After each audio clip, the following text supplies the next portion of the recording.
देवघर के मधुपुर स्थित रंगा सिरसा मैदान में प्रधानमंत्री नरेंद्र मोदी ने जनसभा को संबोधित किया।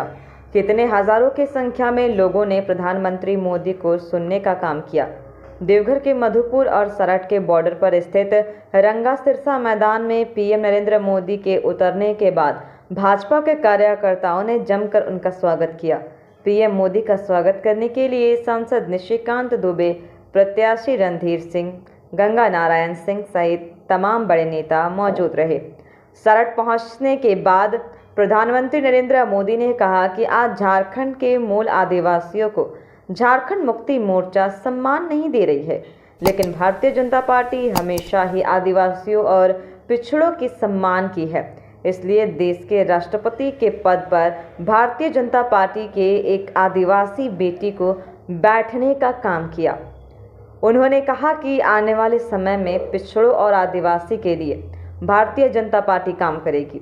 सरट और मधुपुर विधानसभा क्षेत्र में उन्होंने लोगों को संबोधित करते हुए कहा कि भारतीय जनता पार्टी हमेशा ही दलितों के लिए काम करती रही है और आगे भी करते रहेगी। मधुपुर और सरट की जनता को संबोधित करने के बाद पीएम मोदी गोड्डा के लिए रवाना हुए, जहां उन्होंने गोड्डा में अमित मंडल और अन्य विधानसभा सीटों पर भारतीय जनता पार्टी के लिए भाजपा के वोट मांगे हैं। देवघर से पंकज पांडे की रिपोर्ट। हम सभी को मार्गदर्शन दिया, ऐसे हमारे बालमुकुंद जी।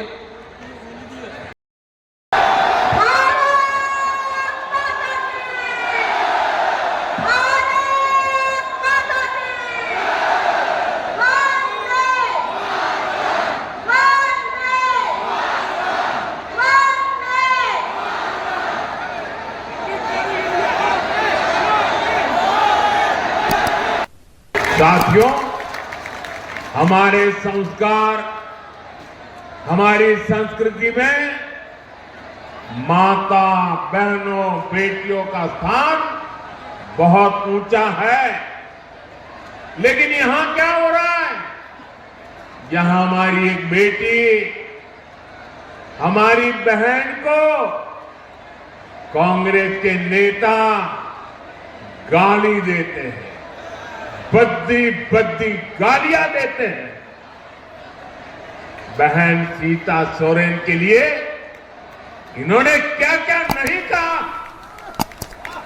आखिर इन लोगों में इतनी हिम्मत आई कहां से?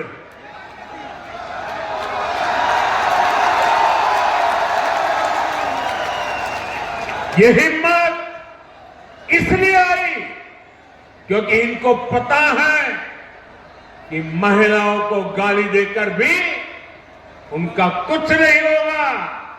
सरकार उनकी रक्षा करने के लिए बैठी है। वो जानते हैं कि जेएमएम को आदिवासी बेटी के मान सम्मान की कोई चिंता नहीं है और इसलिए कांग्रेस और उसके नेता आदिवासी बेटियों का अपमान करते थे। और ऐसा नहीं है कि उनकी ये हरकत सिर्फ झारखंड में होती है। आप जानते हैं, भाजपा ने एक आदिवासी बेटी को राष्ट्रपति बनाने का फैसला किया। हमने द्रौपदी मुर्मू जी को उम्मीदवार बनाया, लेकिन जेएमएम की साथी इसी कांग्रेस ने द्रौपदी मुर्मू जी को हराने के लिए पूरी शक्ति झोंक दी। आज भी कांग्रेस के नेता कदम कदम पर आदिवासी बेटी भारत की राष्ट्रपति के कारण वे सब चुनाव हार गए, बुरी तरह हार गए और तब से आज तक कांग्रेस को कभी भी केंद्र सरकार में पूर्ण बहुमत नहीं मिला।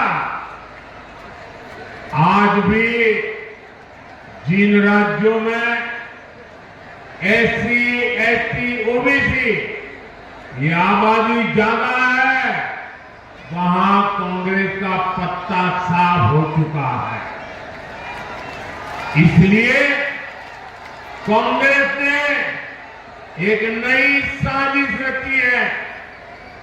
कांग्रेस ने आप लोगों की आंखों में धूल झोंकने का एक नया खेल खेला है। ये लोग अब एससी, एसटी, ओबीसी की जो सामूहिक शक्ति बनी है, एसटी कहते ही सारा आदिवासी समाज इकट्ठा हो जाता है, एससी कहते ही सारा दलित समाज इकट्ठा हो जाता है, ओबीसी कहते ही सारा पिछड़ा समाज एक हो जाता है। ये सामूहिक शक्ति जो बनी है ना, ये कांग्रेस वाले इसे तोड़ना चाहते हैं, टुकड़ों टुकड़ों में बांटना चाहते हैं।